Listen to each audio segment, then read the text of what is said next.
going on, everybody? Welcome back to Season 2, Episode 39 of Hit the Books, the podcast where we dive deep into the world of sports and sports gambling. Each episode, we break down the latest news and trends, provide analysis, and offer up our best bets and betting advice.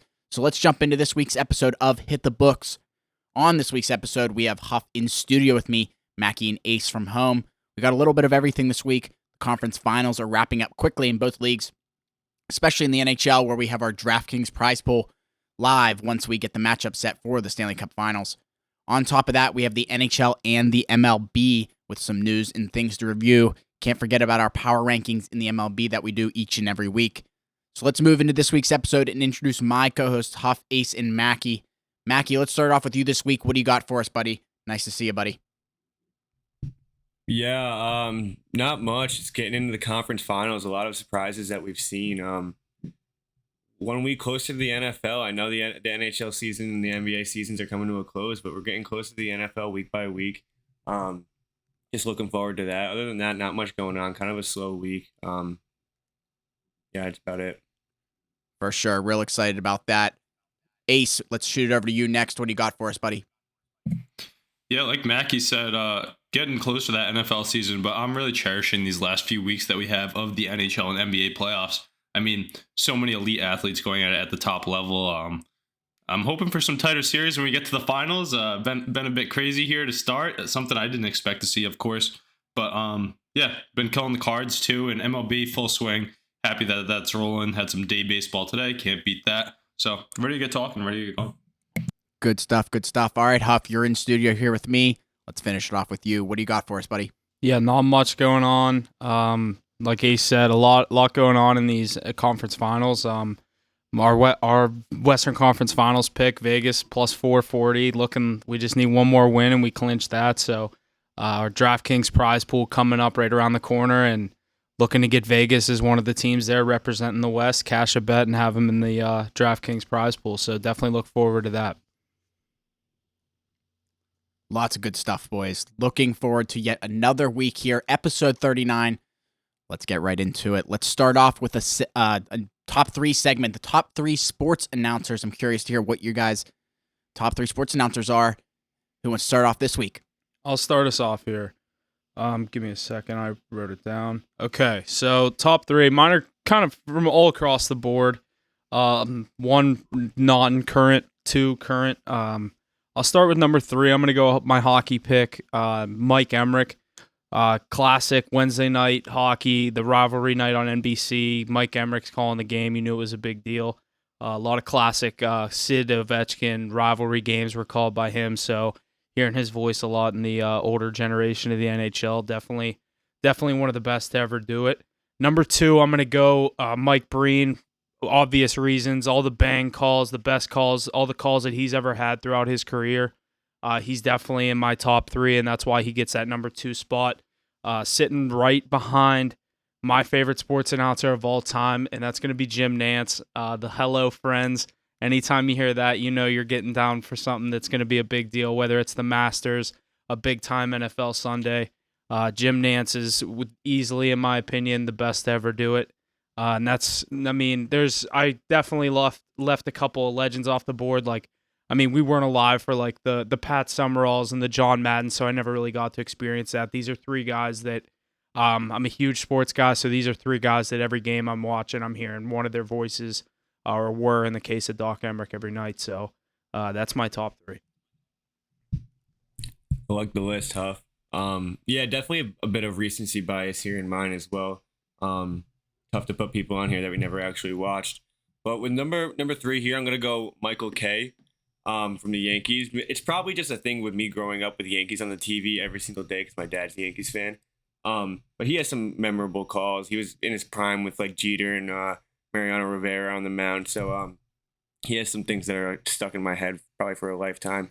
Number 2, I'm going to go Mike Breen with NBA. Obviously, he has some crazy calls with Steph Curry's threes that he calls, his memorable bang that everyone knows. My favorite call by Mike Breen, not to cut you off there, is not even the bang call. It's it's blocked by James. Blocked by James. Yeah, blocked by James. I love it. Yeah, I'm a bigger Steph Curry fan, so that's what I remember from him. But It's my number 2. And number 1, I'm going to go a duo here with Al Michaels and Sam Rosen for the New York Rangers. Definitely really biased here, but I love their commentary. I love their announcing, and yeah, that's definitely my unanimous number 1. Yeah, it's a good list. You both had Mike Breed on there. I'm not surprised, those legendary NBA calls, but I had to go with more of the sports that I'm more in tune with. Like Mackie, I went with a homer pick at 3. Very polarizing figure too. A lot of enemies hate him, and a lot of fans even hate him. But I'm going with Jack Edwards. Guy's a nutcase. Love him in the booth. I watch all 82 with the Bruins and the boys on Nesson. So Jack and Brick are always tearing it up. He says some crazy shit, but you gotta love it. At number 2, I'm gonna go with Al Michaels. Legendary. Going to Sunday Night Football. Him in the booth, like such that clean voice. It's so many classic games. Reminds me of the Patriots dynasty as well. 20-year dynasty, 6 rings, not a big deal.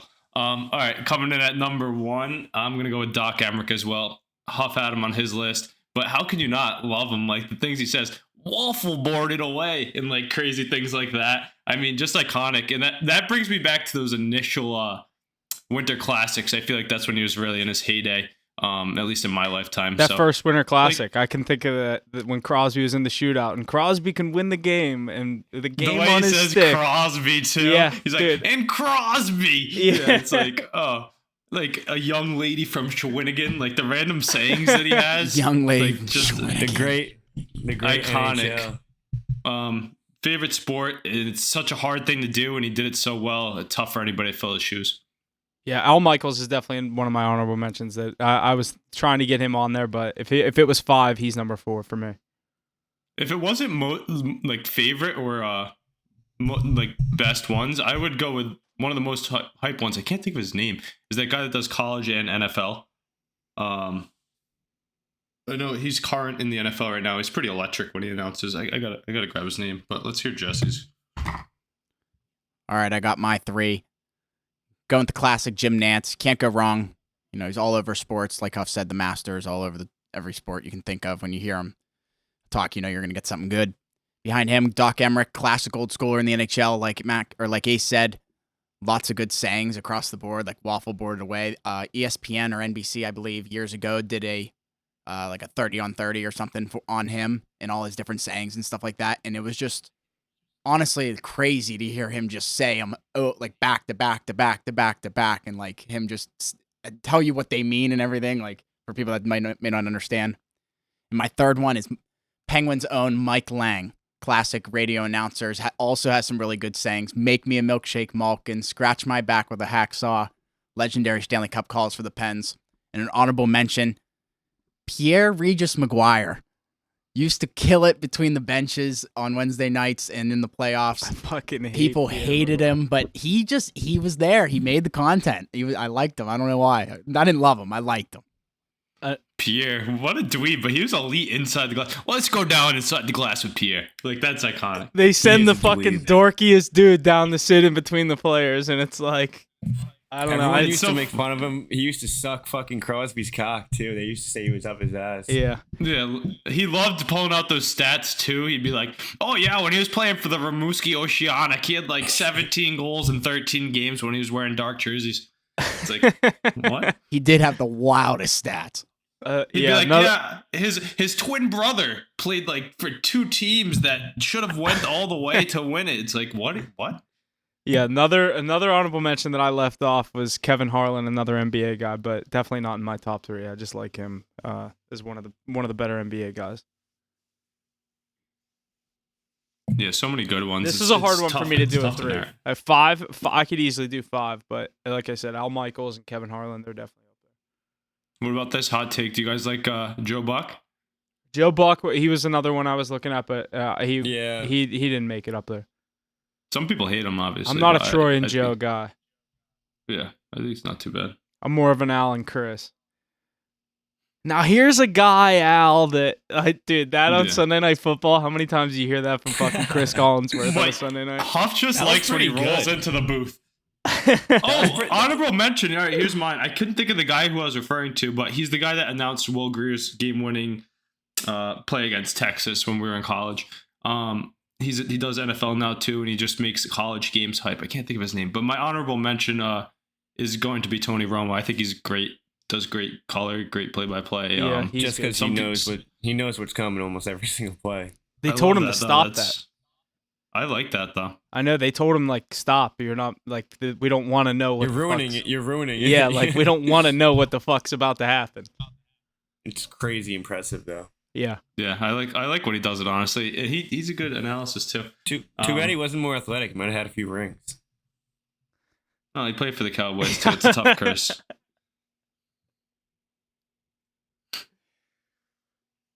You set yourself up for that one. Yeah, I just hate it. I like Tony Romo. I have his autograph on a football in my room, so no hate there, Mackie. Let's move forward in this week's episode. Let's start off with the NHL. The Florida Panthers jump out to a 3-0 series lead after defeating the Carolina Hurricanes in Game 4, or in four overtime in Game 1, overtime in Game 2, and in a 1-0 victory in Game 3.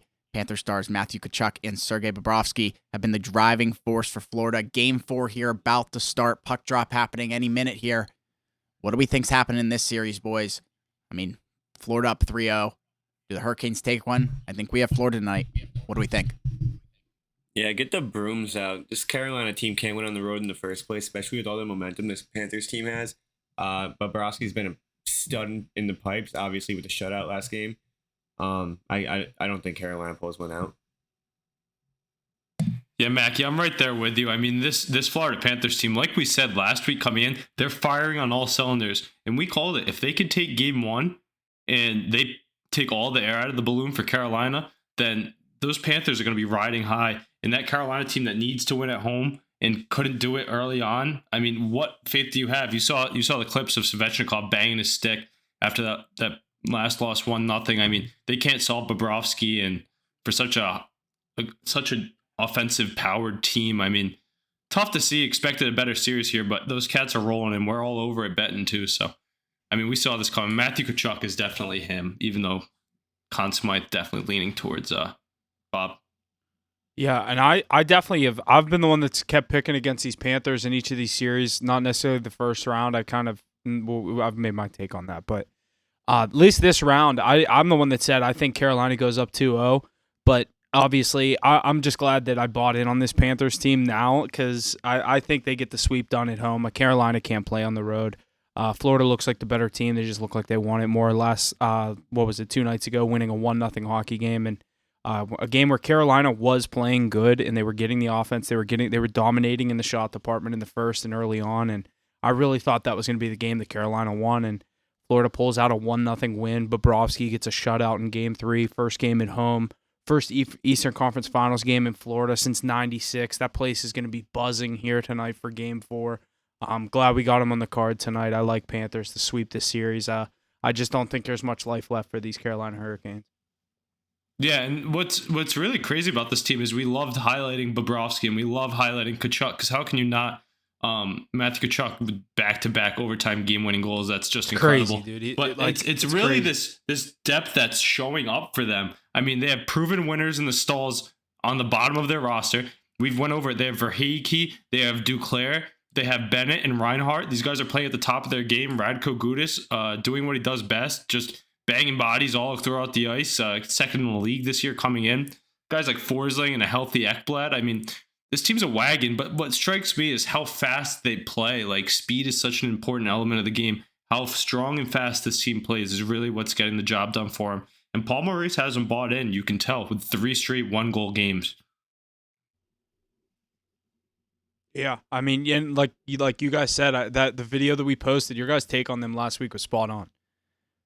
I'm just glad, like I said, I bought in on them. I was not, at no point did I think Carolina was going to come into Florida and just turn the series around and go back, kind of similar to what we saw in that Rangers-Devils series in round 1, where Rangers won both games in New Jersey, and then they went back to New York, and the Devils won. Like, the road team just kept winning.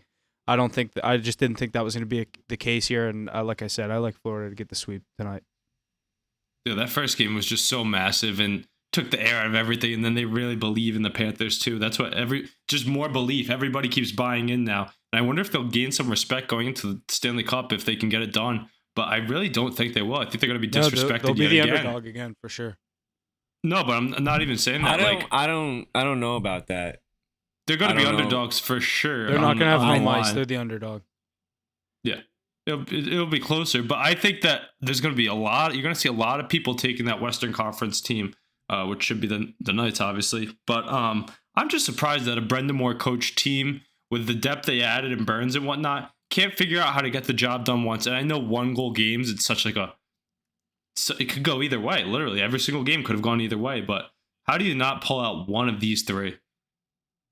Yeah, I mean, I think game 2 is even a bigger game than game 1. I mean, I was expecting, like we said last week on the pod, that the Panthers were going to steal one on the road.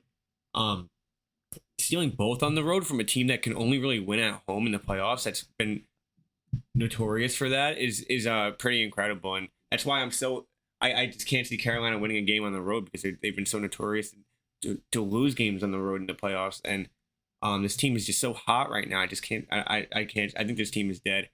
And the thing about Rod Brind'Amour, I mean, when was the last time he won an important game? He's been known for not getting over that hump year in, year out, and this team just can't do it. And they got past the Eastern Conference semis for the first time, and now they're going to get swept 4 games to the 8th seed in the finals, which is, I don't know, it's pretty embarrassing. They got to figure something out over there.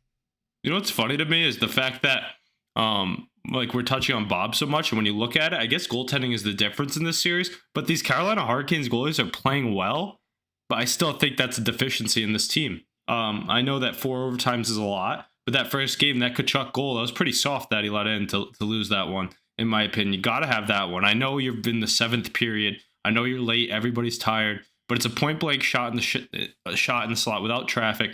Got to come up with that one. Such a backbreaker at such a crucial time. I was going to say, we were failing to mention game 1 goes to 4 overtimes. That's anyone's game with less than 20 seconds left in the 4th overtime. Half of those Carolina players looked like they thought the period was over, and that's why they always say play till the buzzer. There's 18 seconds left in the clock in the 4th overtime. This guy turns around and rips one out of nowhere. His head's already in the locker room. He's thinking about how long this game's going to go, and before he even knows that the game's over. So obviously a huge break. Chuck using his head, obviously. Catching who was it? I don't even know, was it Anderson or Ranta? And it was Anderson game 1, and they turned to Ranta after that. Yeah, caught him off guard. I don't think going to Ranta is the answer here. I think that was a pretty bad decision as well. Even though they both played well. Yeah, but why are you switching goalies like that? I mean, you go with your starter. Yeah, probably just because they wanted to give him the rest. They expect the series to go a bit deeper. I mean, 7 periods is a lot for a goal. You know that. You don't. I mean, you lose game 1 at home. You don't really sit to play 7 games. You sit to win game 2. You need to win game 2. It's a must-win situation. I'd be hungry to come back after losing in 7 overtimes too. I mean, to get put back on the bench is a tough spot. But such few offense from such a high-flying team. I mean, the style of play that the Panthers have, they wear you down, they buzz. I mean, they get the job done. And I think throughout these series, guys like Gudas are taking a toll. Even guys like Reinhart and Bennett are playing hard-nosed hockey, and that's what's winning. And the brick wall and net definitely helps. Yeah, definitely helps. He's earning all of that $10 million contract right here. Yeah, this run. The amount of shit that was talked about that contract, from me included, he's making that money now. You know who doesn't do this? I mean, good luck to whatever he's dealing with, but Spencer Knight doesn't go on this run, especially at this age. Oh, definitely not this run. But I think that if he was in, then he'd be the goalie, and they'd be out of the playoffs by now. Agreed for sure. That's and why. I'm a big Spencer Knight guy as well. So that's just nothing against him. It's just this is veteran experience, and this is something that Bob has probably been longing for a long time. What's crazy is I remember early on in the season, I was fading the Panthers every time he was playing. Yeah, dude, he was terrible. He was his goals against average is up. He backed up Alex Lyon to begin this run. Let's not forget that. It was Alex Lyon. It was a game 7 decision. They didn't know who to play. They played Bob, or it might have even been game 5 or game 6. But ever since that decision, he has not turned his back. He's been playing incredible, and it all started with that save on Marchand. Yep, and it reminds me of that was it 2013, I want to say, LA Kings team. My brother was saying this to me. I was like, you got a good point. The run that he's taking reminds me of Quick and Tim Thomas, those guys who don't play like the cleanest goaltender, but they make those crazy flashy saves. They're going all out, athletic, and this team is pretty similar to those Kings teams that were winning cups back then. You have that top end talent at the beginning of the roster. You have the depth who can win with the stalls, and then you have strong secondary scoring all throughout the lineup and a good defensive core. So they're not going to be an easy out for whoever makes it out west. I agree. I'm so glad, Jesse. I am so glad we took that to win the West, not to win the Cup, because we'd be getting ready to sweat out a Stanley Cup final. Totally agree. Totally agree. I mean, we would have got the hottest team. I know, but we would have got. We've seen. I'd take a 13-1 future to the final and risk it, but I definitely would hedge because the Panthers would be underdogs in this series. When's the last time we've seen a team in the playoffs? Like, how many have they won of their last? So they won the last 3 in Boston because they were down 3-1. Then they won 4 out of 5, and now they've won 3. So they've won 10 of their last 11 playoff games. What a run! Yeah, playing pretty good hockey. Putting South Florida on the map, Panthers and Heat. Talk about getting hot at the right time. This team had it. Let's not forget, Mackie. I think you brought this up maybe last week or 2 weeks ago. They've been playing playoff hockey for how long now? Exactly. At this That's point, the main 2 thing about 2 it. or 3 months, 2.5 months. This is all because the Penguins lost to the Blackhawks on say home that. ice. I don't need to hear Thanks, that. Yinzers. Thanks, Yinzers. Bedard to Chicago. Dubas out of Toronto. Well, he's coming Boston here, getting so that's bumped okay. First round, all because you guys. What a fucking butterfly effect. What a joke they are up in Pittsburgh. All those fucking Stanley Cups they got are fraudulent, mean nothing. Those back-to-backs. Yeah. Imagine. Tough scene. Should have won What in a 08. time. We would have had 2 back-to-backs. All right, good stuff there. I got another point out of this series. 4 days ago, Matthew Tkachuk set the Panthers' franchise record for playoff points with 18. Good accomplishment for the youngster as he leads the team on a miraculous run here. Hoping to finish out that series here tonight. Let's shoot over the West. The Vegas Golden Knights defending their home ice in games 1 and 2 of the Western Conference Finals, defeating the Dallas Stars in overtime, 4-3 in game 1, 3-2 in game 2. Vegas Golden Knights tied the game 2-2 with 2 minutes and 22 seconds left in game 2 to force overtime. The Vegas Golden Knights currently lead the series 3-0. Game 4 tomorrow, Thursday. Where do we see this series ending up? I wanted to add Jamie Benn is suspended from the Dallas Stars 2 games for his cross-check to the neck of Mark Stone's head. In a statement, he said that he was falling and happened to use his stick to brace his fall. I think that's a pretty lame excuse, but curious to hear what you guys think about that. Think about this series. What do you guys got? Go ahead, Mackie. He's a scumbag. There's no way that was accidental. I appreciate the effort of trying to get your way out of it, but there's no way. That's a terrible effort, if you ask me. Yeah, I think that's not a good thing to say before your meeting. Like and it was like, this is paraphrasing, but he was like, "Sorry, I apologize for trying to use my stick as a as a landing point." Like almost like it's not his fault. Stone's head just so happened to be under his fucking stick. He probably said it like, "What the fuck you want me to do about it? I'm falling." I mean, like I see both sides of it, but like no remorse whatsoever. I mean, I love Jamie Benn. That's the type of hockey player he is. It's hard-nosed hockey player, but you got to get booked 2 games here. I agree with the absolutely. penalty. Oh, 2 games though in the playoffs. Come on. The series I is never over. agree with. It is over. It is. Over. But they're just making sure that Jamie Benn's out while it's over. Yeah. It's like, even if you guys can squeak one out at home, you're not playing in Vegas game 5. No. Yeah. Like, especially when they go back to, if they happen to go to game 5, we know the Vegas is going to smack them at home. And it gets chippy there. It's like Jamie Benn. Like, we know what you're going to do. We know your MO. Great hockey player, but that's what you do. You got to spark the boys. You're pissed you're losing because you've been in this spot. How many times? I've said this on the podcast. How many times have the Dallas Stars gotten so deep into the Western Conference playoffs and failed to even reach the Stanley Cup? Oh, it's happened yet again. Yeah.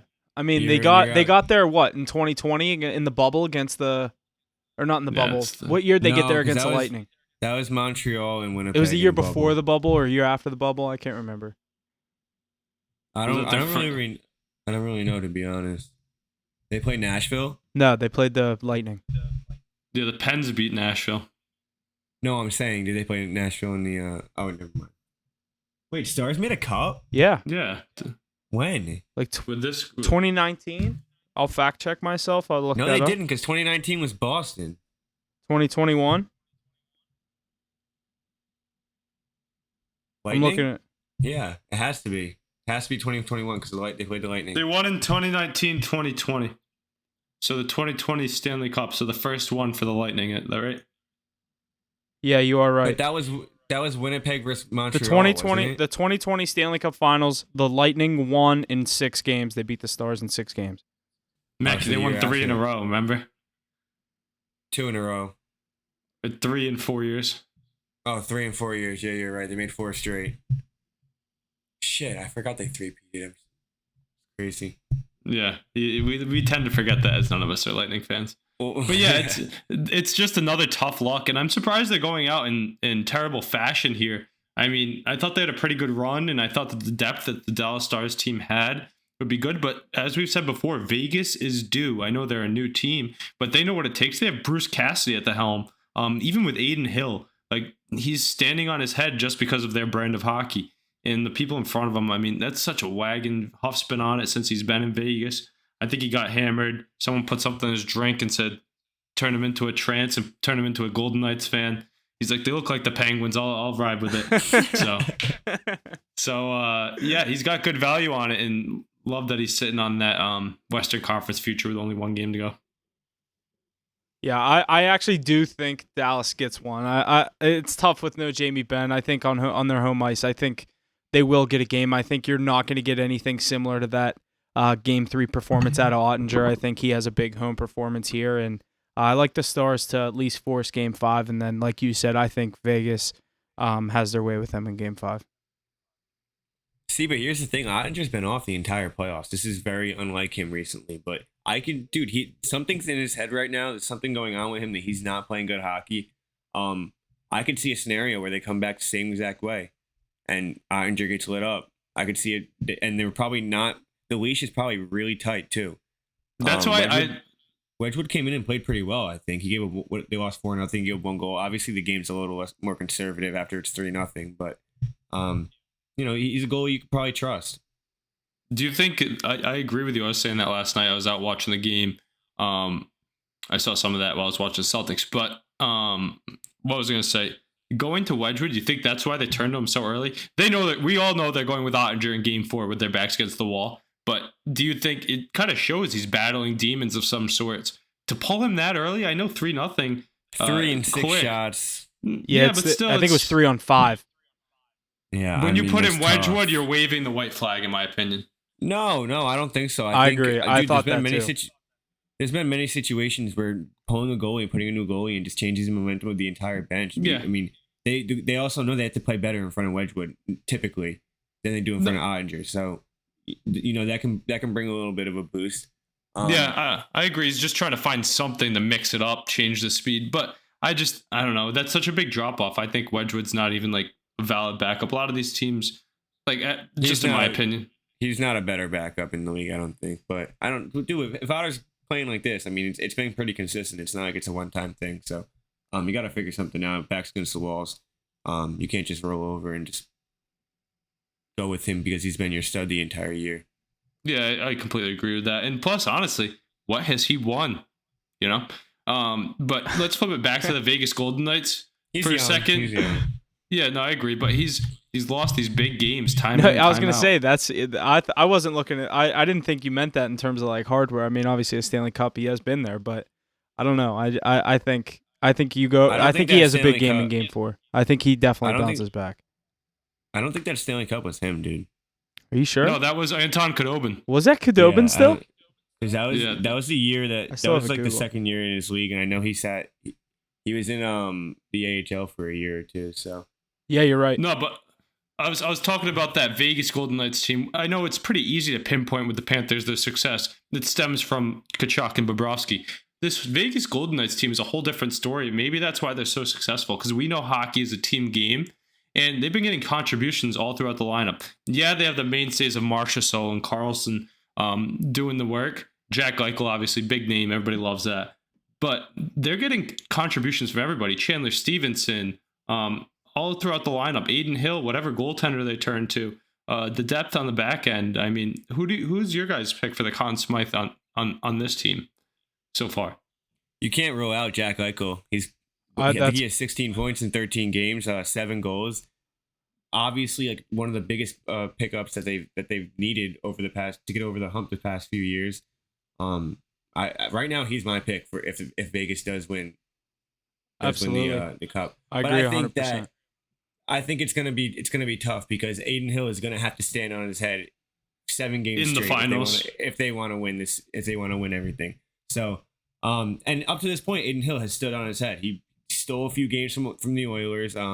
Obviously he hasn't had to do. I mean, he's had to do some work, but he's been able to work with some leads in this Dallas series. This Dallas has played pretty bad, but you can't rule out the goalie. And for either of these teams, both goalies definitely have a shot at the Conn Smythe. Let me run through some odds here real quick. Sergei Bobrovsky coming in the lead at plus 200. Jack Eichel behind him, plus 375. Mark Stone, plus 550. Matthew Tkachuk, plus 550. Jonathan Marchessault, plus 1,400. Aiden Hill, plus 1,600. And Chandler Stevenson at plus 2,000. Jack Eichel plus 375. That's my pick out of those. You want to know what's crazy though? That Aiden Hill at plus 1,600 jumps right out at me. If they go into the Stanley Cup with your starting goaltender at plus 1,600, that's crazy odds. Especially if you think Vegas is going to win. No, if you think the Panthers are the better team, I mean, you're going to need a goalie to stand on his head and steal a few games. Plus 1,600, that's crazy for the projected starting goalie. Now, one thing that creeps into my mind a bit is, do some of these other goalies get healthy and they get a look, especially if they lose a game? But the thing is, if you're riding high and they go on the sweep or go 4-1 in the Western Conference Finals, Aiden Hill has earned the right to take the crease going into the finals too. So, I mean, I might just throw on it for that odds. Now that Jesse said that, I want to go do it myself. That's crazy. I see what you're saying with Hill. I think like Mackie said, I think Eichel being the piece, kind of the missing piece that Vegas didn't have these past couple of years, and I think he's the reason they're going to get the job done. I think he's a huge part of the reason why they're there. Mackie said he has all the points in the playoffs, and I think plus 375 on the best player the best player on the team going into the finals is crazy value. And obviously Bobrovsky plus 200, but you got to think they got to win the cup for, you know what I mean? When's the last time did they even do that in the NHL? Can a loser win the Conn Smythe? It's only happened a couple times in history. No way it happens. Yeah, it's happened with the goaltender only. That. Did Jaguar win it when he lost, maybe? I got to check. Lundqvist should have won it in 2014. But just my point, throughout our lifetime, how many times has a goaltender not won the Conn Smythe? So you might as well just throw on both goaltenders and have a good odds. But I do like Eichel in the way he's been playing. All three Penguins Stanley Cups in my life have not been a goalie. Have they? Malkin in 2009, Sid. Who got it in 2017? I'd have to look that up. I don't think a Penguins goalie's ever won it. Yeah, definitely not a Penguins goalie. Like Fleury's never got it. I'll look it up. Well, he only has one. Murray has two.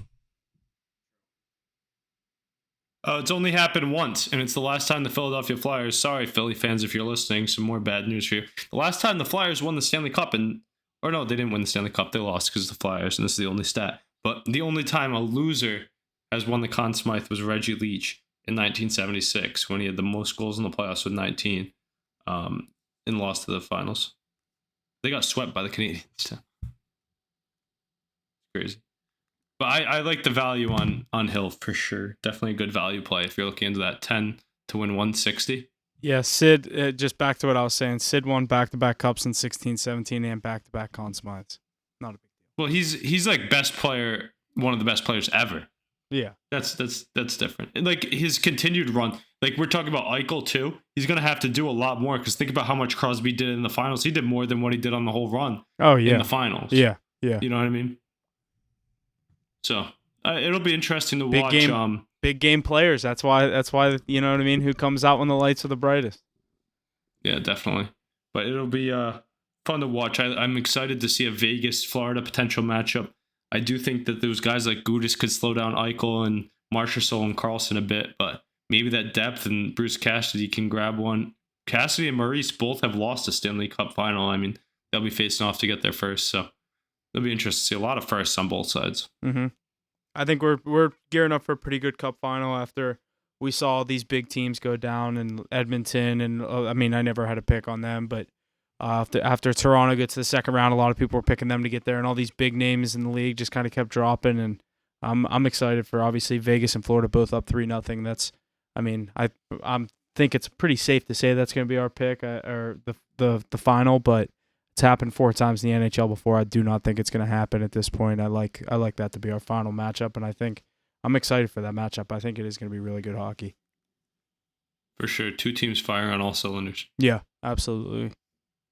2 teams with a pretty big home ice advantage, and obviously Vegas's advantage is, I mean, that's one of the, in my opinion, best home ice advantages in the NHL right now. And but Florida, every time I watch one of their games during the regular season, there's no one in the stands, and then in the playoffs, this place looks like electric. So, I mean, when your teams, they've been road warriors throughout the playoffs. They've been elite on the road. Yeah, I was gonna say, and but like in these games, I mean, they look electric. I mean, when your team's an 8 seed playing like this, I mean, you have a good reason to. I think they only lost 1 road game all playoffs so far. I was going to say the 2 best road teams in the playoffs left are Vegas and Florida. Yeah, just the 2 best teams overall, just For a dominating. good reason. You got to be able to win on the road. When's the last time we saw any conference finals this dominant? Oh, I couldn't tell you. It's a very In my good question. lifetime. I remember the Bruins swept the Penguins at one point in a conference That wasn't final. in a conference finals, though, I don't think. Yeah, it was. Yeah, that was the year you guys won the cup, I thought. No. Was it? Did we sweep you in the conference finals? Yeah, I though? think you didn't did. that. I'll look at it. But yeah, that'll be interesting. Yeah. I can't recall another. I mean, sweeps aren't that often in the NHL. It's so hard to win 4 games in a row in the NHL, but I mean, like I said, I think Vegas wins this series in 5 games, and I like Florida to bring the brooms out tonight. Yeah, just to fact check it, we swept you in the finals in 2013 when we lost to the Blackhawks. Okay. I knew it was yeah. an Eastern Conference Finals. But both sides to be this tilted craziness. And in the NBA too, we're about to get into that. It's fucking, we're just seeing all these crazy leads. Like, I want to see one fucking 7-game series. Oh. Don't even get going there. We'll get into it. Don't hold your horses. Yeah, we'll Hold get your into horses. it. Okay, we'll get into it. Fucking calm down. I got another point here in the NHL real quick. These conference finals are finishing up. Do you touch the conference finals trophy if you're Vegas or Florida or whoever happens to win? What do you guys think? Who do you think? No. Huff, I'm kind of Automatic blanking. no. What have the Penguins done? They don't touch it. I'm gonna look this up. Or they do touch it. There's no way Sidney Crosby touched that trophy before going to the finals. I'll tell you that. I feel like there's only certain teams that do it. I think you're right. I can't remember. I'm totally blanking. I feel like Canadian teams like to touch it, hence why they don't win Stanley Cups. But as I'm too superstitious about everything, in baseball, I wouldn't step on a foul line. In hockey, I'm not touching that trophy. So, What's it look like in the NHL? Is this it? I think it's a picture of Sid Malkin holding it. Yeah, but what year? Look at the first time they won a cup. Hold on, let me see what trophy this is. Mackie, would you? Here's literally an article about it involving the Penguins. Some teams that win the Eastern Conference consider it to be bad luck to touch the Prince of Wales trophy. Sidney Crosby is clearly not suspicious as he skates it around the ice in Pittsburgh. Wow. And then Love goes that. on to win back-to-back cups and back-to-back Conn Smythe. I'll skate it around. I'll follow what Sid does. I'm cool with that. I was going to say touch it, because like if you don't win the cup, I'm going to low-key be pissed that you didn't enjoy that, especially if you're on your home ice. No, I'm about superstition too. I probably wouldn't touch it. Not everyone's Sidney Crosby, so. Mackie, especially as a goalie, you are not touching that. No, Only bad things can come from that. nowhere near it. I'm not even near it. Get it on the other side of the picture for me. I just don't want another curse off. Like you talk about the President's Trophy curse, just any possibility of any curse going into the Stanley Cup, I'm all set with that. Alrighty, I got another point in the NHL. Former Toronto Maple Leafs general manager Kyle Dubas reportedly met with the Penguins captain Sidney Crosby at a Penguins practice facility after the team was granted permission to speak with him in their GM search. Huff, what does this mean for the Penguins? Does this, is he the answer? I would like this move for the Penguins. Obviously, this has been in the rumor mill for the past couple of weeks in the Pittsburgh sports media since we fired our GM. They kind of were looking at that. Everyone kind of knew if Toronto didn't go the whole way this year, if this wasn't the year. I mean, then we obviously saw them win in the first round, but there was rumblings of Dubas to Pittsburgh for the past couple of weeks, and we heard, obviously, you just said it, meeting today in Pittsburgh, and I'd like the Penguins to bring this the pen to the paper here and get him as the GM. The Penguins. I really like what he did in that Toronto team but that team's just cursed. So I think that it was bigger than him there. But I'd be really excited if we get him as the general manager here. I don't know about you. I'd love the move, honestly. I mean, he's young, he's good, he's there, he's relevant. I don't know. I think he's better than Ron Hextall, better than some of the other guys that we've had recently, for sure. So definitely a step in the right direction for the Pens, hopefully. We'll see what happens there. I just want to give a take on that, bringing Dubas into Pittsburgh. I really do like that move. For a team that seems to be kind of slow to adopting the new NHL, I know that it's tough to part ways with those veterans and they just ink those dinosaurs a bit longer. I like to make fun of it, but how do you not?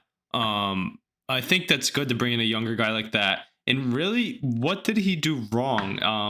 That'd be like canning Don Sweeney from the Bruins because they lost in the first round. Like, he built a great team. He built a championship caliber roster.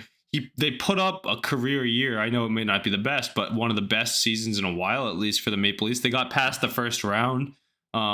He's gotten done the right things everywhere. I think that this Penguins team that was pretty stagnant at the deadline this year and years past could benefit from bringing in a guy like this and maybe get them back to the postseason. Yeah, I definitely would look forward to this if we bring him in. For sure. All right, let's move over to the NBA. First point I have here is the Denver Nuggets complete the 4-0 sweep of the Los Angeles Lakers to clinch their spot in the 2023 NBA Finals. This will be the first time that Denver will play in an NBA Finals in their franchise history. So huge feat for them. LeBron James in his post-game press conference said that he is unsure if he will be with the Lakers when the 2023-2024 season starts in the fall, and retirement is in consideration. Curious to hear what you guys think about this series. The Nuggets just taking down the Lakers with good, easy fashion. LeBron talking about retiring. What do you guys got for us? Yeah, so I'll start us here. This was my Western Conference Finals pick in the NBA. The Denver Nuggets, Nikola Jokic, one of the, if not the best player that we've seen in the past couple of years in the NBA. I think this year he's going to get it done. He gets the sweep of LeBron and the Lakers, and I love LeBron, but we all know that retirement talk is bullshit, and that's just so the conversation is so we're sitting here right now talking about LeBron not retiring and, you know, what it means if he does retire instead of us talking about LeBron getting swept in the Western Conference Finals. That's just, I think that's him covering up his ass, but we all know LeBron's coming back. But major props to the Nuggets. I thought this was the best team in the NBA coming into the playoffs, and Jokic is really showing what he's capable of. He's like minus 400 to be the Finals MVP. So what this guy has done throughout these NBA playoffs is just insane. Averaging a triple double in these playoffs, it's crazy. So what he's doing every night, the jump shot he hit over Anthony Davis in Game 4, the 1 foot three, that was he's just so fucking good and so fun to watch. He does it all at all aspects of the game and from all points of the floor. So I like the Nuggets to win the whole thing, but the fact to get out of this series and sweep them, and I don't know, the Lakers they couldn't play defense throughout parts of the series. They couldn't contain Jokic and Murray. They had their way in this series, and that's why we saw a 4-0 sweep. Yeah, Huff. Obviously, you picked this a while ago, and I was not very high on them, especially towards the end of the season. But Jokic, I mean, best player in the world. He's been for the past 4 years. Nobody can deny that, in my opinion. I think he should have won MVP again this year. But he's going to get a ring this year. I was going to say, fuck the MVP. He wants to get him the ring. You know what I mean? He's going to get that ring this year, especially if he's playing the Heat, which is looking like it. Not easy to beat Jimmy Butler, but I mean, when you're the best player in the world, we saw it 4 games in a row. You just swept LeBron James. First time LeBron's ever been swept. Oh, no, he got swept in the finals to Steph. But to sweep this team after all the momentum that they had going into this series, just beating Steph Curry in 6 games, I thought the Lakers were going to come out on top in this series. And Jokic actually just shut everyone up. He said, "I'm the best player in the world," and now he's playing. He's getting ready to play in the NBA Finals in 2 weeks. Nobody else deserves it more than this guy. Did you hear that thing? The quote from LeBron. He said, him and AD were talking in the locker room. LeBron said that was the best team that him and Anthony Davis have ever played in the playoffs. Like as a duo. Yeah. Yeah. I mean. I 100% agree. Obviously. Easily, yeah. I mean, those role players even outside of Jokic and Jamal Murray. And a guy that had a crazy good series that was a Lakers, Kentavious Caldwell-Pope, and like just a defensive D&3 guard. That he was huge in this series, I thought. And coming over from the Lakers, that hurts obviously if you're a Laker fan to see him torch you in the conference finals like that. Obviously not torching. Obviously Jokic was the main problem, but you want to talk role players? I thought he was a big part of the series. I think he took it a little personal, especially since LeBron shipped him off or at the trade deadline. But you go to a better team, and you're playing with Nikola Jokic, so you get the open threes a lot. And if you knock him down, you knock him down. And that's what they were doing. So. Yeah, I got a few points on this series. First off, you guys keep referring to this guy LeBron. I think it's a little washed now. Hit the retirement home. You suck.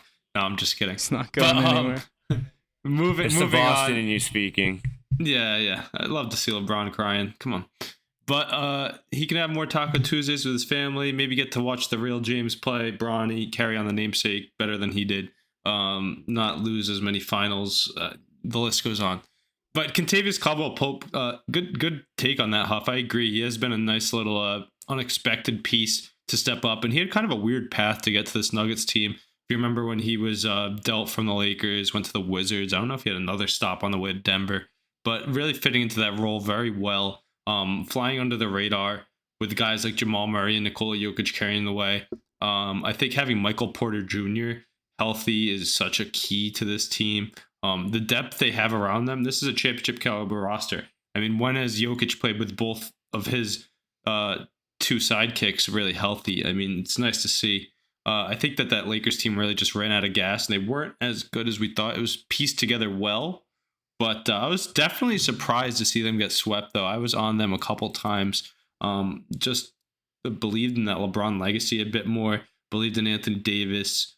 But this Denver team's on a mission. Like you said, what's better than getting 3 straight MVPs? Maybe getting your first ring. So definitely has a great chance. Unsure of who will play. Like that Mackey dubbed the Heat to already be there. When he dubbed the Knicks and Sixers to meet in the Eastern Conference Finals, he was wrong. But that's all right. We'll get into that series soon enough, but Jokic is one of the best players in the world. Being down 3-0 is a little different than calling a Knicks and Sixers series before the series even start.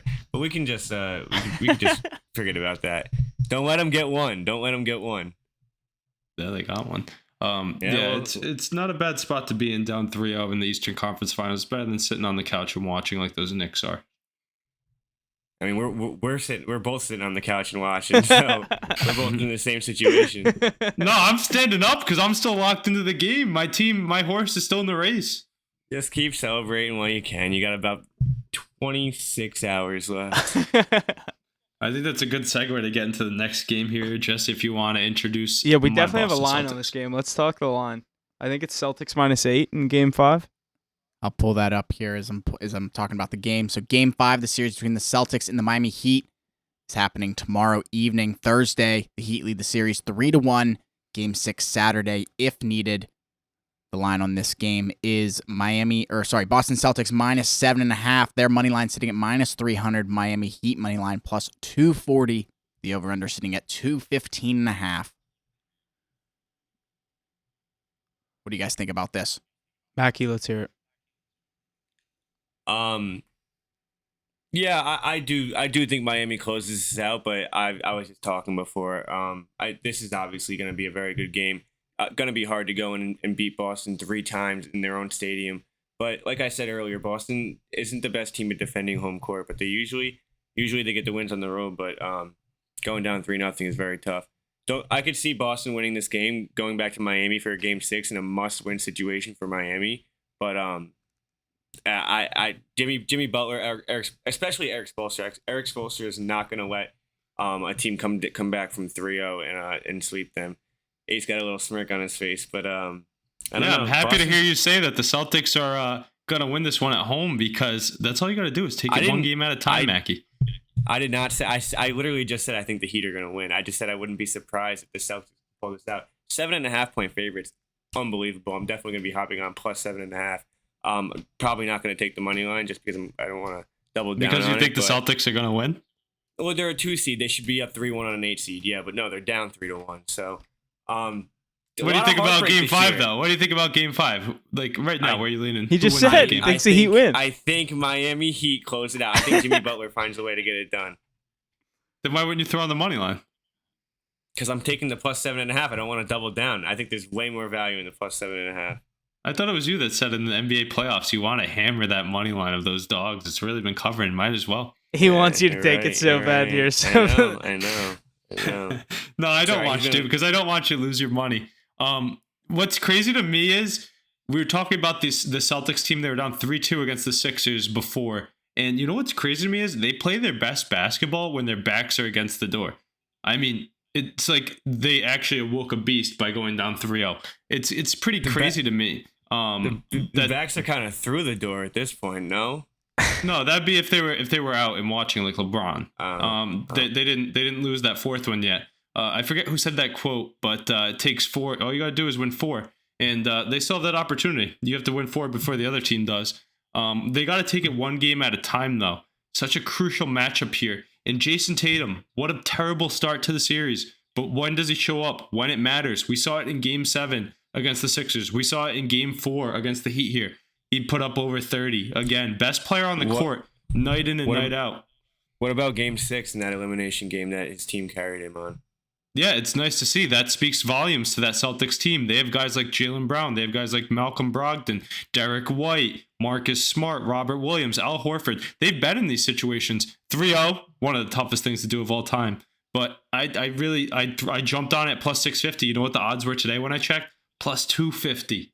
That's crazy. I saw 210. I mean, what's crazy is plus 650 being down 3-0. Lakers are like plus 1300. But obviously they're a 2 seed. Lesser opponent though. They're gonna definitely. I definitely think if you're sitting at where you're looking right now, I know that when it was 3-0 you had to win 4 in a row, but where are we today? You only have to win 3 in a row. I've seen the Celtics team do it time in and time out throughout the year. I know it's a different game, but every inch is going to be fought for. Every point's going to be so important. But I think when it comes down to that nitty gritty and it's backs against the wall playing the best basketball and everything matters, I'll take the more talented roster every time. Give me Jason Tatum and co instead of Jimmy Butler and co. Because when you go down the line, the Celtics stack up much better. You do still have to win 4 in a row, but yeah, I think Jaylen Brown needs to step up big time. I think they squeaked one out last game. It was a little bit of a scare. But Jason Tatum had a hell of a third quarter and they pulled away. But Jaylen Brown does not look good at all. No 3-ball whatsoever. He hit one and he praised the Lord. Didn't hit another one after that. You can tell it's in his head. It's at the free throw line too, which is killing him. The Celtics have been awful at the free throw line, especially in the first half. I think Jaylen Brown really needs to put that mask back on his face and get his superpowers Get that back. I was gonna say bring out Batman back, and I don't know. When he doesn't have the ball, he just doesn't move around. It just looks. I don't know. He doesn't look like himself this series. Yeah, it's definitely in his head. But the good thing is, I mean, maybe not a good thing if you're riding momentum and whatnot, but they just won that last game, which was massive. It's massive to get out of there because I said it all. If the Celtics are going to do this, right? If they're going to come back, the toughest game I thought was going to be Game 4 in Miami. And what's crazy is the Celtics didn't even play good basketball, and they still beat the Heat by double digits. They've yet to play their best basketball. Is it going to show up? I think so. I hope so. You got to hope that Tatum, after putting up 34, can kind of find his stride. Because at a point, he kind of took over that game, which was nice to see. We saw Joe Mazzulla actually using his timeouts. He found out he had them to stop those Heat runs. That's important because he didn't before.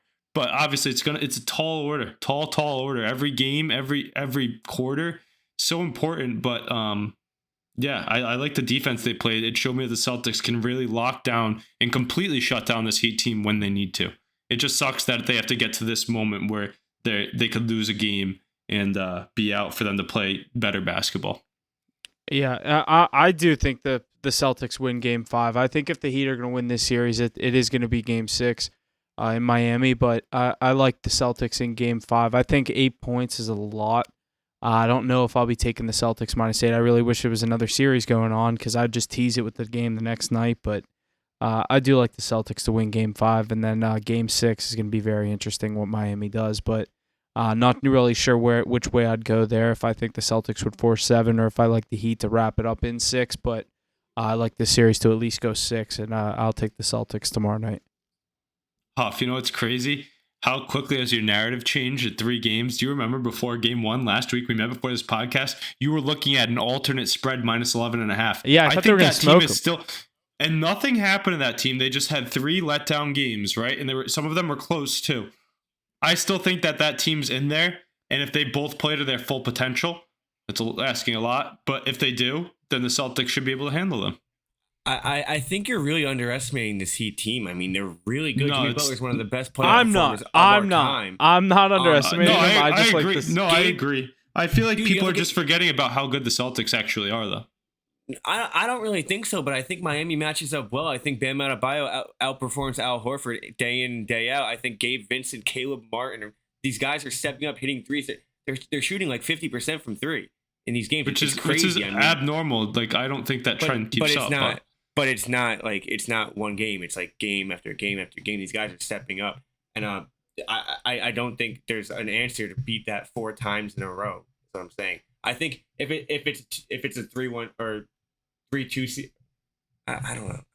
What you just said though, like I would rely on the top end talent that the Celtics have to be more consistent in the final crucial games than relying on those no name guys to shoot at elite levels, Hall of Fame levels. I disagree. I think you ride with the hot hand. They went cold last night, so they'll have to catch fire again. They didn't even really go cold. Jason Tatum just had an incredible third quarter. They put up less than 90 points, no? No, I don't think so. I think they put up. They didn't reach triple digits. 96. Yeah, it was like 96. Yeah, but that's normal in an NBA game. I mean, especially a postseason game. We've said it throughout this playoffs, though, obviously up until this point, but in the previous podcast throughout the NBA playoffs, to beat the Celtics team, you have to put up over 120 points. And that's what the Heat were doing in the first few games. I don't really know if they can do that again. You know what's tough, though? Like, Mackie, obviously you're right. It's a tough spot for these Celtics. Like, they really shot themselves in the foot so badly. It's like, now you have to be perfect and hope that the Heat don't just pull one out, because that's all they have to do is pull out one game. They have to pull one. They have to pull what? Really? Dude, in the NBA, they have to pull one quarter, one half out of their ass, and they could win this series. In the NBA, the game doesn't start till the third quarter. And because of how well coached this Heat team is, too, they can do it with less time than a normal team can. And with Jimmy Butler and Eric Spoelstra and the depth they have and the minutes they play because they're so rested and whatnot. But if I'm just looking at this at a game-by-game basis, which I'm going to do the rest of the way, I like the Celtics every night. Last night, everybody, all of us included, saw Celtics at plus value. We're like, are you kidding me? How are the Celtics underdogs in a given game? I also had the Heat in Game 3. I've been good on this series. Other than Game 1, I've been good on this series. Yeah, no, but like I'm saying, like, do you think the Celtics even get disrespected to be underdogs in a game going into a singular game again? I think Game 6 and minus 1.5. Game 6. I think it's just I was going to say, it'd be a pick 'em Game 6. It'd be close. Who's the favorite? Miami was minus 1.5 in Game 4. I think Game 6 Celtics will be minus 1.5. But again, I'm taking the underdog there, 100%. Yeah, I'm going to look at, I know series, tall order, 3 in a row, 4 in a row, whatever the hell you want to, which way you want to look at it now. Look at it on a singular game basis. That's what the Celtics have to do. It's what Joe Mazzulla is probably telling his team. We just have to win every inch now, right? So I'm going to take the Celtics next game, and then we're going to go from there. So let's go. Let's make a series out of it. I've been saying it all along, and everybody's been doubting me. You should hear the Celtics talk back here. Oh my God, going into last night. If you guys watched that game last night, or were you watching Vegas? I watched it. I watched Celtics. I had money. Did you watch this? Did you like turn it on right away? Like caught the start? Yeah. Yeah. So remember when they were down in the first quarter? Like they were probably down almost double digits. I was so ready to text you guys before halftime and be like, I don't know why I bet on this fucking team. They're about to get fucking swept. In the second quarter, they started to make it close, and then they took that It was a close game, down like 6 at the half, which is fine. Two Marcus possession Smart game. missed that 3 at half. I was like, that 3 is good. You should. That's what's great, Huff, is like, you hear the way I'm talking, you would think that like, oh, he's like the voice of Boston from our podcast. Like, no, Boston's not like this. A lot of fans are so skeptical, throwing in the towel, like hating on Jason Tatum. I'm like, boys. But no, just to close out the Celtics talk here, I mean, I think that they're going to make it a series. I know that a lot of people are naysaying it, but I'm happy I jumped on it plus 650 because I'm not going to get anything close to that value the rest of the way. Like I said, I like the Celtics in Game 5. I don't love the points. I'll find a way. If I like a baseball team enough, I'll probably make a little 2-legger out of it. Might just sit this game out. Like I said, if there's another NBA game, I'd totally tease this, like Celtics -2. But I don't know. I'll try to find like an MLB game that I like and make a little 2-legger out of it. Because what are the Celtics money line? Did you say there? I mean, they're a 7.5-point dog. Do you still have that pulled up? Yeah, it was like Minus minus 250. 300, something around there. Minus 240-ish, something like that. No, it was minus 300, I think. I told you last night, plus 650. I'm telling you today, plus 250. Dude, that is Get in not while good. you can. Get in. That is while such you can. terrible value. Even if you like them, you can't take them down 3-1 at plus 250. But I took them down 3-0 at Yeah, plus 650, Mackie. That The is 650 terrible value. That is terrible value. Mackie, when it's going to Game 7, and I don't even need to say that.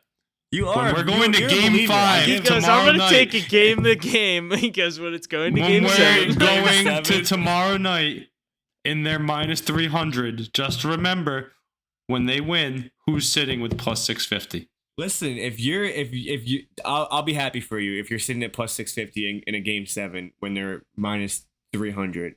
But I being down 3-0 plus 650 is nowhere. I need near. plus 1,000 down 350. At It's least.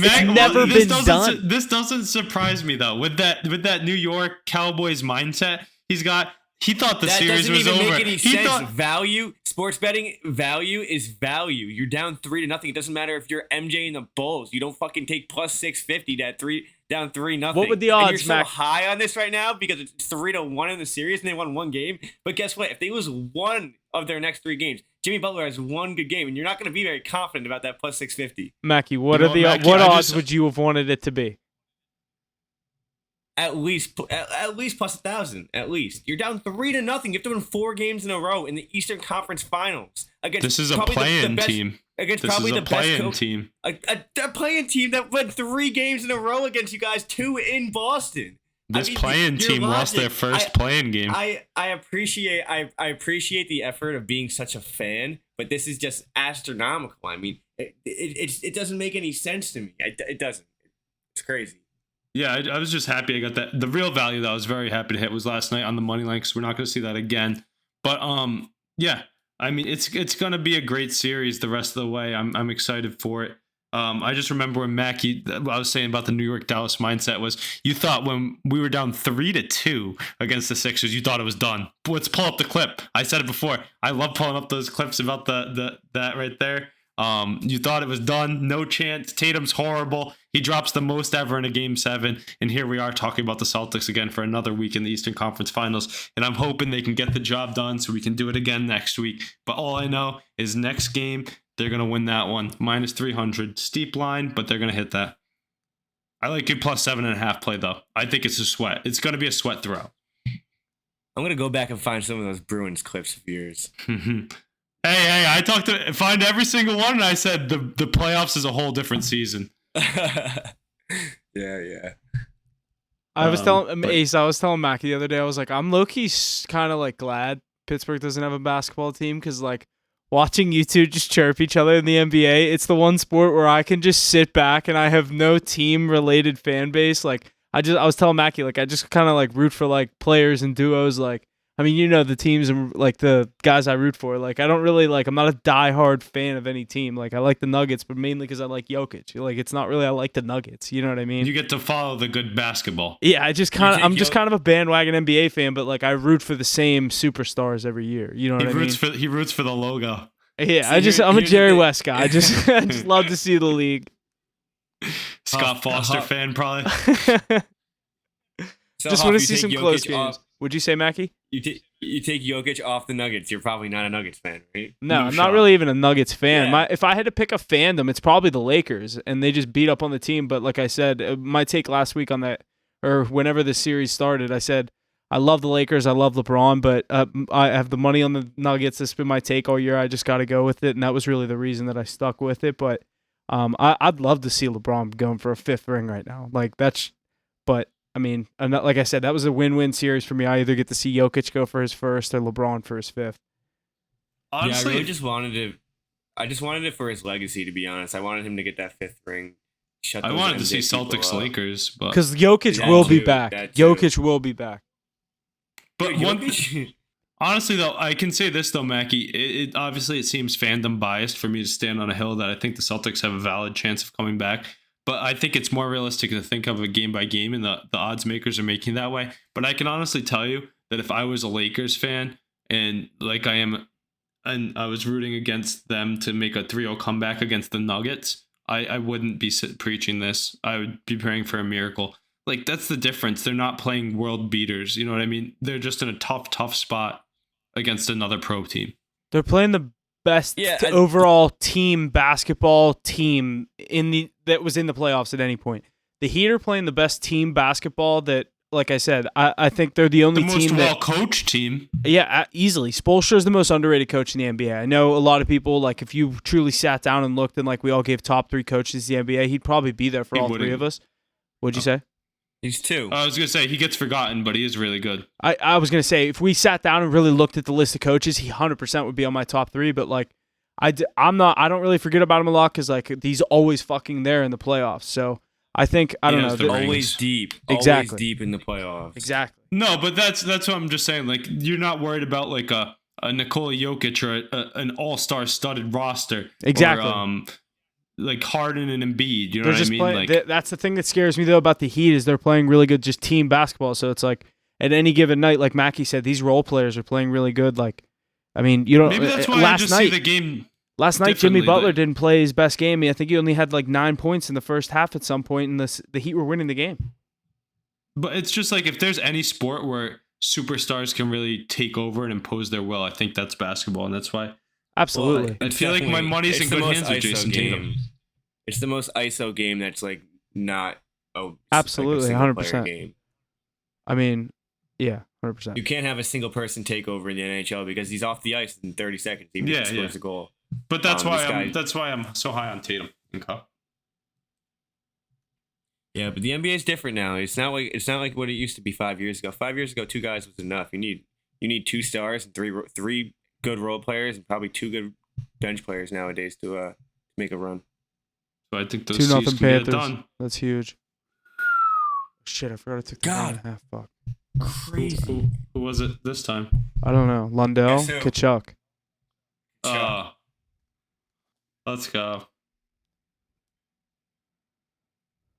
Next thing in the NBA here is Carmelo Anthony is officially retired from the league after 19 seasons. Out of all the teams Melo's played for, which was your guys' favorite? You know, he's had some great accomplishments, 19 seasons, 8 teams, 10 All-Star appearances, NBA scoring title, $260 million plus in contract earnings, his own media company, a social justice champion award, and 3 Olympic gold medals just to top that list.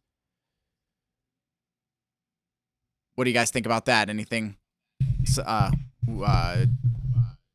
Mackie, is Melo your favorite Knick player of all time? Yeah, probably just because when I started like paying attention to basketball, he was the face of New York. So yeah, when growing up, I know the Knicks as being Carmelo Anthony. So definitely my favorite Knick. There's obviously like Patrick Ewing, you have players like that, but I didn't watch him. I don't know. So but getting into my favorite Melo, I could be biased and say New York. Obviously, it's too easy of an answer, but I'm gonna go Portland Melo. I loved him in Portland with Dame. Hoodie Melo? He didn't Hoodie even move. Melo? He sat in the corner the entire game calling for the ball, and he either swished it or he bricked it. It's my favorite Melo of all time. He's a lazy Melo. showing people that you could still come back in the league and hoop. I love that. The best Melo was Olympic Melo. Oh yeah, yeah. I was waiting for you to say that. That's what I was gonna say. I didn't think either of you would, but that's my favorite. Is Team USA Melo. That's the only time he looked like he gave a shit, other than like a normal Saturday afternoon at the Garden when he puts up 60 on the fucking Cavs, like on a normal game when the Knicks weren't that great back then. But he has 63 points. Yeah, it'd be on the Bobcat. Yeah, the Bobcats. They're wearing the all-orange jerseys, just ridiculous, like Christmas Day uniforms. Remember when the Knicks used to play on Christmas, Maggie? The good old days when they had Melo. Amari Stoudemire. Yeah. They still play on Christmas. Do they? Yeah, every they year. Just suck off, so you don't watch it. Yeah, they just they're always the first game. I love the Christmas games. I usually watch you have to. I remember Melo on Christmas. Like I loved Melo. I never really watched him when he played for the Nuggets, but I was more just like I was pretty young back then. But I don't know, Melo with the Knicks. I used to always use that Knicks team as on 2K. That was my 2K team. So Melo holds a special place in my heart. Olympic Melo though, Ace, he was the man. Team USA, he was one of those guys. He just turned it on in the red, white, and blue. Do you remember all those highlight videos that they have, like when flip phones were a thing and stuff? LeBron and them at the gas station, Wendy's. Yeah, they're all sitting there. They're making the videos. Him, Dwight Howard, the whole Banana Boat crew, Chris Paul, Melo. Yep. Hot take though. That Team USA team was better than the Dream Team. I agree.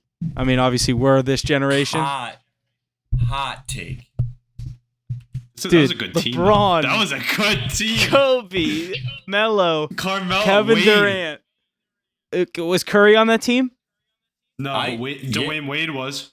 I think they're definitely better. But I'm also like way more. Yeah, like we're the young generation. We're all gonna say that. Biased. We're so biased. Those are the best players I've ever watched play basketball all on one team. Those are the walking highlight reels.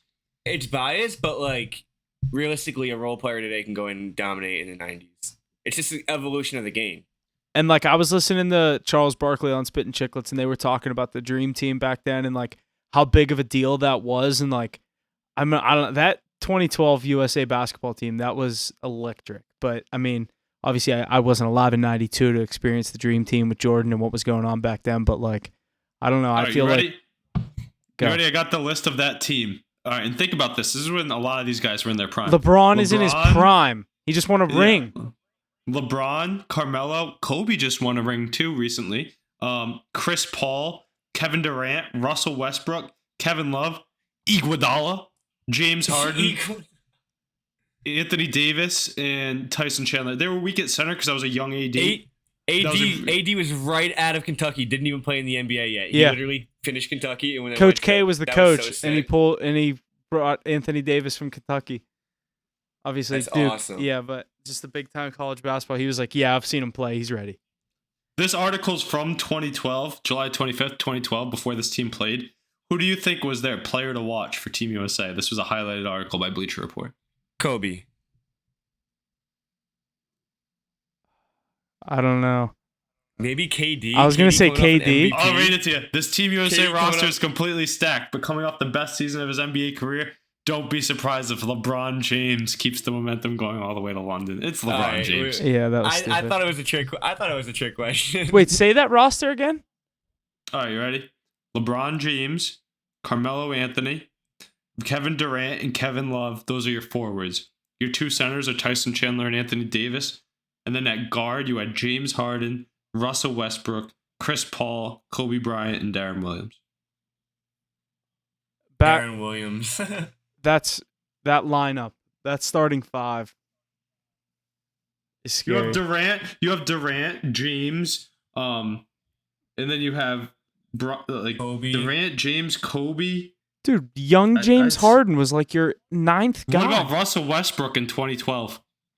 Remember the video of them watching New Zealand do that haka and all their faces when they're filming that video? They're all like, we're about to whoop your guy's ass by like 70 points, so get this out of the way. That team was so good. That video is so funny, too. It's New Orleans Hornets, Anthony Davis at the time.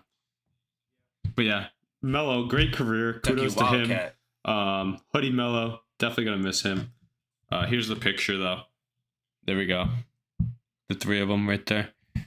You got KD, Kobe, Love it. and Carmelo. It's a good one. Iconic. Simpler times.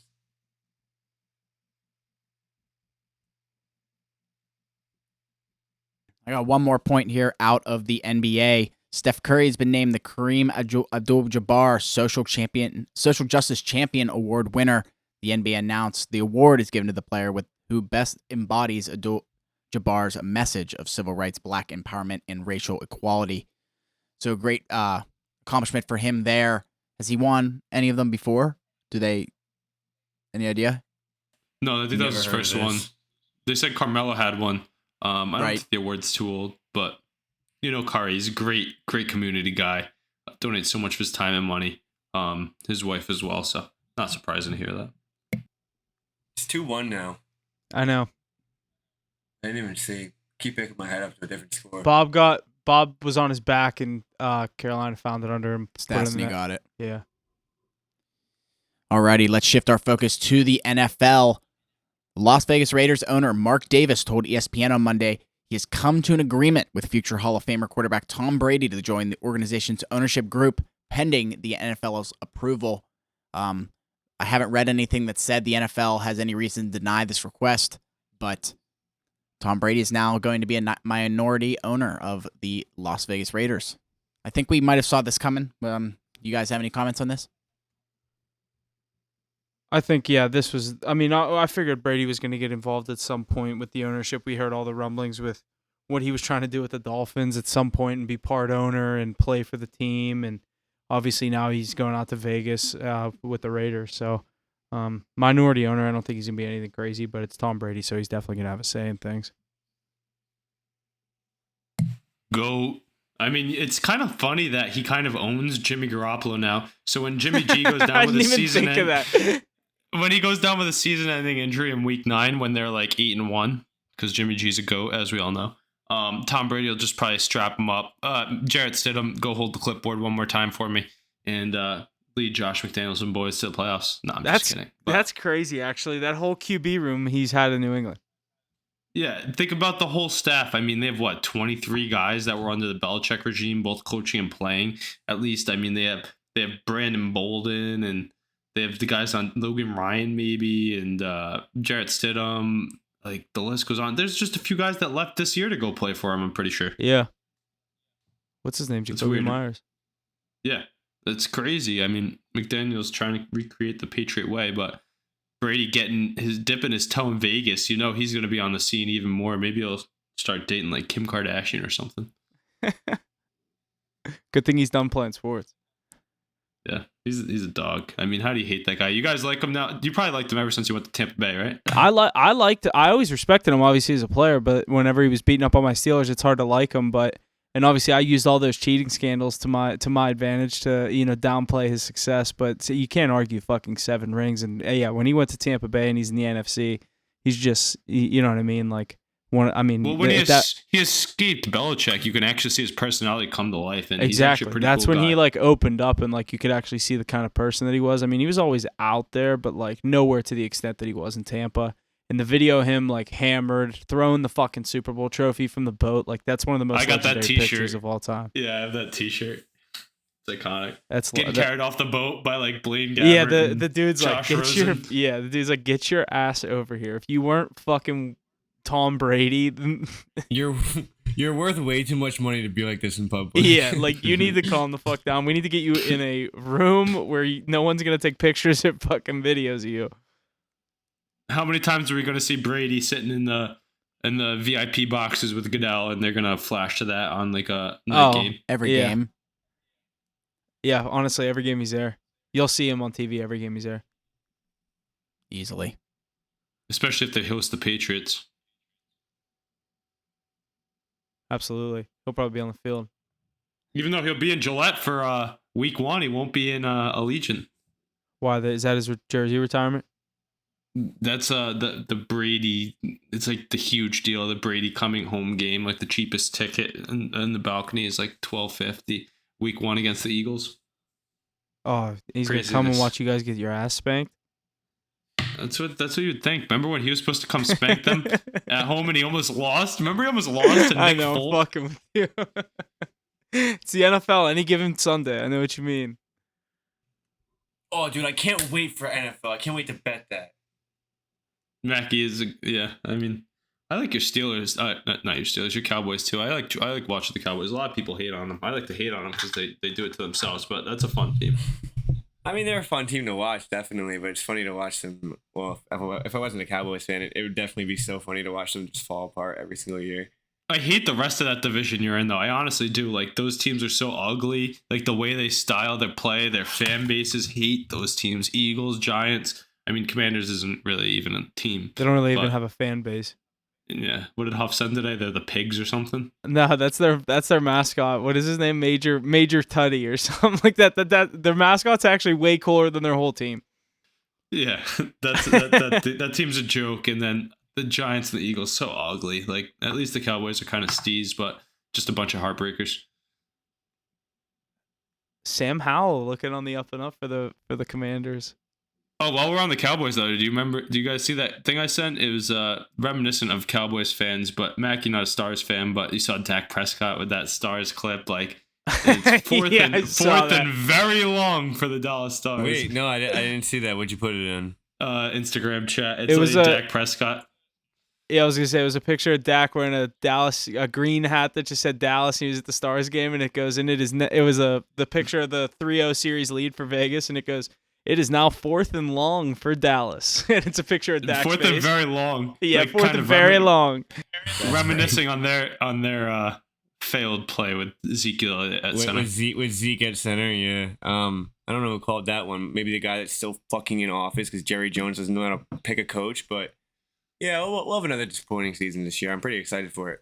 I heard a little rumor while we're on the NFL that I don't know how true this is because I didn't hear it anywhere else. But I was listening to the radio one day, and the one guy was like, "I swear," my buddy texted me, "I swear I just saw Ezekiel Elliott in Southside near leaving the Steelers practice facility or where they do their front office meetings. Like they have their team headquarters there."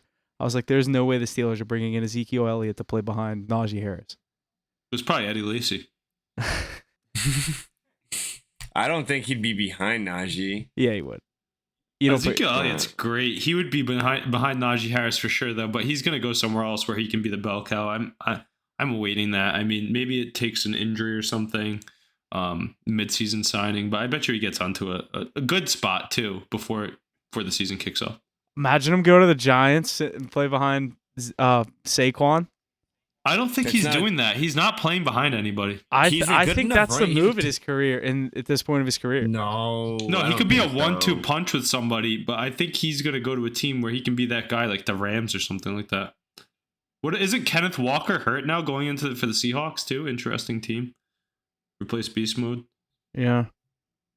A lot of open I think doors. Zeke still has it in him. So do I. He shows you that on Thanksgiving that if he's really up to the challenge, then he's a pretty good running back. He just had to get out of Dallas. Obviously, they were moving on. He was moving on. It was just an obvious thing, and the tension was there. I was obviously getting to his head a little, but hopefully I think he still has it in him. Hopefully, he fares better than DeMarco Murray did when he left the Star. Yeah, definitely. He's one guy I'm definitely gonna be rooting for the rest of his career, no matter where he goes. Same. Feed Zeke.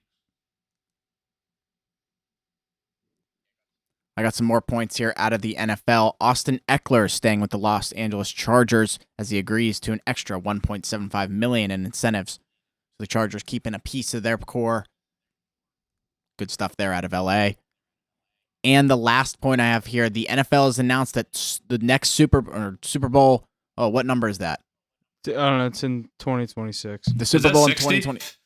Yeah. No. Yeah, is that 60? It might be. I don't know. We should probably look that up. But yeah, LX that's 60. It's 60. Okay. Super Bowl 60 is heading to the San Francisco Bay Area for the 2026 season. As a reminder, the upcoming Super Bowls are hosted in Las Vegas this upcoming year and New Orleans the following year. So we have our next Super Bowl lined up. I believe they also announced the draft is going to... Kind of blanking on that. Anybody know? Green Bay. That's Green it. Bay, Yeah, Green Bay. Yes, Green Bay. So That'd definitely be cool. two good markets there. I like that Levi Stadium's really nice. So that'll be great to watch a Super Bowl. And you know what's nice too? It's an outdoor stadium. I know the indoor stadiums are cool and whatnot. Players probably like it more, but I like outdoor stadiums. Makes for much better viewing. I like when the elements play a part. You remember when what's his name, Peyton Manning was in the Super Bowl? It was really cold, and they thought it was going to affect him. What year was that? Where was that game? Was that in East Rutherford? Yeah, that was the year. Yeah. Yeah, it was. That was when they beat Cam Newton. Yep. Von Miller MVP.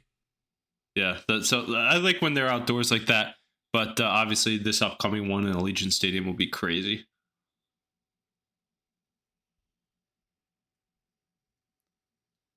Alrighty, that's going to wrap up everything we have for the NFL this week. Lots to look forward to as that season approaches, like Mackie said. We all want to bet on it. We're all excited for it. Let's move forward to the MLB. We still have to release this on Instagram, but we have our second week of our power rankings in the MLB. Coming in at number 5, we have the Texas Rangers. Number 4, the Baltimore Orioles. Number 3, the Atlanta Braves. Number 2, the Los Angeles Dodgers. And number 1, the Tampa Bay Rays. So a pretty solid list of our top 5 in the MLB this week. You guys got any comments on that? Yeah, I mean, look at the Rays still right there. That's crazy. How much longer do you think that's going to carry on for, Mackie? I don't see it lasting much longer. I think they're holding on by a thread right now. Them being 5 games over everyone else is definitely helping them right now. But they've been playing. They've come back down to earth in these past few weeks. Just some teams on the outside that we've some of us have put in their top 5. We just can't agree on. Astros sitting right there. They won 8 out of their last 10. They were on a 7 or 8 game winning streak at one point. Yankees sitting right there. Brewers, obviously Twins dropped out of our top 5 last week. They've been struggling. The D-backs.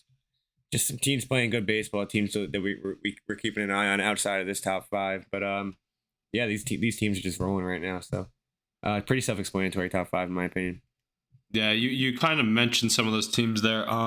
That Atlanta team, we have them and the Dodgers consistently in that 2-3 hole. I mean, how do you not? Look at how much talent they have.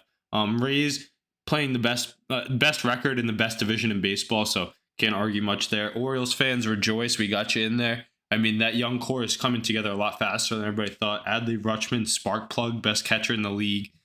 Pitching staff really having its way this season. A lot of young names: Bradish, Wells, Kramer, obviously Grayson Rodriguez is there. And then they have that closer too. I believe it's Mateo, who's been lights out in the setup role. And then the Rangers, I think they're going to fade out, but they're playing great baseball, and they get Jacob DeGrom back soon. I mean, that's what they paid all the money for. But I'm excited for these Astros to catch fire and get into our top 5. Now that Altuve's healthy, a lot of people hate him, but he's a great player. And Jordan Alvarez has been hitting bombs as of late. So we'll see. Just hope my Red Sox can stick around in the AL East. And Mackie, I like that you're wearing that Padres hat today because that's my pick to win the World Series, long shot. I've been saying that a few times. Gotta hope they heat up a bit. Yeah, they obviously have the roster for it. They really need to pick it up. I think they're like 6 games under 500 right now. So long season, we know what they can do. They were there last year, or right around there last year. So yeah, just 162 game season. Everyone's got to remember that. Can't jump the gun on anything. Weekly check-in though. Whose team's sitting the best right now out of us 3? Mine's a little bit ahead of Mackey's, I believe, as those Mets are turning around. Huff, I think you might have finally fallen to 3rd place. I know. I'm all looking pretty average. Pirates have hit looking better than Pirates have hit another tough stretch. They're flirting 500. They're getting to that point where if they don't turn things around, I think I might have seen my last game. I might be looking at my last game where the Pirates have played a game above 500, but they just usually get to that point of the series or point of the season. Obviously, coming off a tough series against a really good Ranger team that we have as one of the top 5 teams in the MLB. And then this weekend, I think the Pirates get a really good Seattle team in Seattle, so that's not a really good matchup for the Pirates. No, and it's just judging off an eye test, not so much records. I think that the Red Sox are the most consistent of those 3 teams with their offense. The Mets are on the up and up, though, and they probably have the highest ceiling out of all those teams. But obviously injuries and streakiness of that team is yet to be seen. They have to put it all together. But that Pirates team, I like them, but injuries and to the staff. I was going to say O'Neal Cruz and Velasquez killed them. It's not over yet. I mean, that It's not division's over, but somewhat wide open.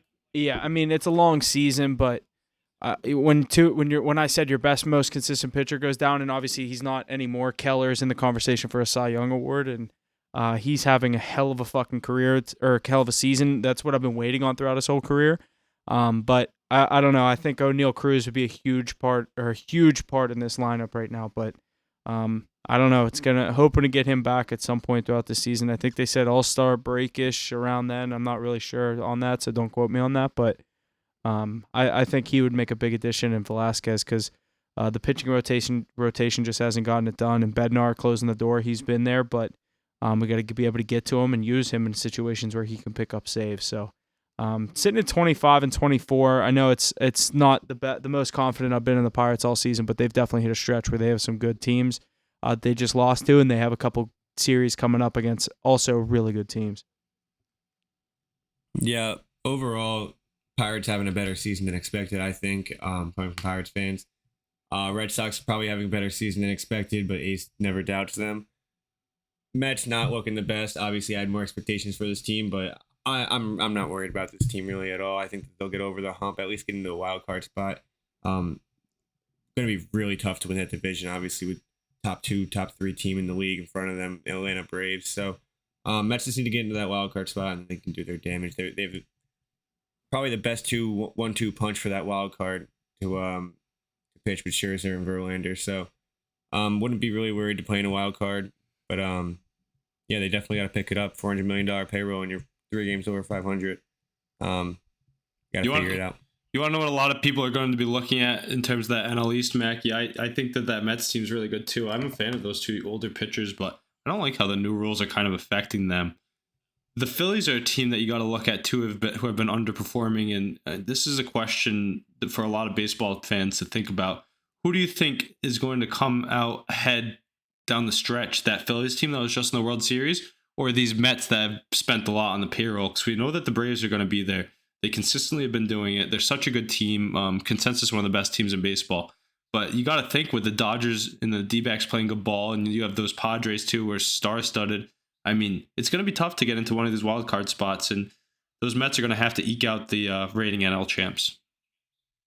Yeah, they might end up playing them in the wild card, but the Mets roster is better. Simple as that. On paper, it's a better roster. So if they play to their potential, I'm not really worried. But obviously, we know this Phillies team turns it on a notch, especially in the postseason. They have the players to do it. They have the experience. They were just there last year. They know what they need to do to get it done. Being a Mets fan, don't really have a lot of expectations. I mean, I guess expectations is the wrong word. I don't have a lot of hope. I do have high expectations, but they got to figure it out sooner or later. I mean, they brought in this new owner. You got Steve Cohen spending all this money. Finally, we never spent money up until 3 years ago. You're starting to spend money. You build the roster, and you just got to perform. I mean, big players got to perform. Nimmo's got to perform. You need Lindor to perform. Alonso, Jeff McNeil, these guys, they have to fucking play good baseball. Pitching rotation has to come down, has to get it figured out. I like that they've dipped down to a bit of their younger guys too. They're giving guys shots. I can't recall the guy's name who's been like a super utility DH a bit, who's caught fire coming up from the minors. But Brett Beatty was a top prospect too, and he's really carved his own role, eking out Eduardo Escobar. But it's an interesting conversation that I didn't think of until we were discussing that. But I still agree that those Phillies and Mets should be there down the stretch to get into the playoffs, and then probably facing off with someone like the Padres if we can get the top teams into that role. But we always know someone like the D-backs or the Cubs likes to surprise us. Huff, quick take on this. I'm curious to see what you would think. If it comes down to it, who do you think could grab a final playoff spot between the Mets and the Phillies as of right now? I'd probably take the Mets just because of their pitching when it comes down to it. The last couple games of the season, I think if you that rotation and like Mackie said, the bats that they have at the lineup, Pete Alonso, Nimmo. I really like Nimmo and the other pieces they have there. But I think the pitching is the biggest reason that I would take the Mets. Yeah, the Phillies lineup though. I mean, you got Bryce Harper, Kyle Schwarber, Trey Turner, JT Realmuto, Bryson Stott's they had a playing big comeback today in the ninth. Yeah, they have the pieces. Fuck definitely them. hitting. Underperforming pitching, though. Underperforming pitching. Yeah, Mackey's been high on the D-backs all year. That was a tough miss today. I've been starting to ride with them, too. I didn't even look until I checked like 2 hours later. They're up 5-0. I checked 2 hours later and they're in the extras. It's 5-5. I'm like, oh my God, this is the worst thing ever. Trey Turner hit a 2-run shot at the bottom of the ninth, tied up. Yeah, 2 outs. So speaking of those big names, Trey Turner, who hasn't been playing good baseball, by the way. No, but big. he'll turn that corner, just like I think the Padres will. I think we have a few more points in the MLB coming up here. Yes, we do. The Padres placed Manny Machado on IL with a hand fracture. Put the Padres down a man there. Any comments on that? Tough blow. Need that lineup healthy, but they can replace him for sure. I have him in fantasy. I'd like him to get back soon. One of the best players in baseball, honestly. On top of that, Christopher Morel, is that right, Morel? Is one of the more surprising stories early on this year. His recent streak of 5 straight games with the home run is something to ponder at as he looks to continue his success in Chicago. The man has 7 home runs in 10 games this season. So very impressive for him. Any comment on that? No, just exciting. I think as you get into interest in this London series, I think if he keeps catching fire, Huff was talking about the Cubs earlier this year, a team that hasn't performed up to standards yet, but they have Swanson and Bellinger hitting around them. So nice little lineup they got going there with Morel stepping up to the plate. Totally agree. Yeah, let's move into this London series. We're 1 month away from this year's MLB London series. Cardinals and the Cubs will square off overseas this summer. Last year we had the Red Sox and the Yankees, and it was a great series. Do we think these teams follow suit and give us a good series overseas? I believe it's smaller stadium dimensions and stuff like that. So curious to hear what you guys think. Yeah, 2 teams that are catching fire at the right time. 2 teams that didn't necessarily start the season too hot, the Cubs and the Cardinals. Cardinals obviously had a pretty tough start for Cardinal standards to start the season, and now they've really caught fire. They just had a big series against the Dodgers, and now they're starting to look like a different team. The Cardinals and Cubs, I think this is going to be a really good matchup, and it's going to be tough to compete with Yankees Red Sox anytime talking viewership, but I think this will for sure be a good game. Yeah, do you remember catching any of that Yankees Red Sox series last year? I remember I actually watched both games throughout. I didn't. I actually didn't remember they did this last year. I'm not going to lie. Yeah, I mean, as such a big rivalry, I feel like that's must-watch TV. They had it on the weekend, too, in the primetime slots, especially when there's no baseball going on. I mean, no other sports going on. It's just after the playoffs ends. It's good to watch, but if I remember correctly, it's like about 3:30 down the line, maybe 3:85 in center. That's tiny. There was games, it was 17-13 the first game. I think there was some epic comebacks and whatnot, but a lot high-scoring games, in my opinion, just fun to watch. It was a great game. So I expect something the same here because this is another rivalry. I think it's the whole reason they did it. Absolutely. Divisional matchup. Yeah, definitely tune in if you haven't before. The last time they did this, actually, it wasn't last year. I don't know why I said that, but it was actually in 2019. This was pre-COVID. But it was 17-13. Yankees won that game. I remember that series continued on. Like the Red Sox beat them in the following game. Let me get the exact series here. Yeah, the last time I did was pre-COVID in 2019.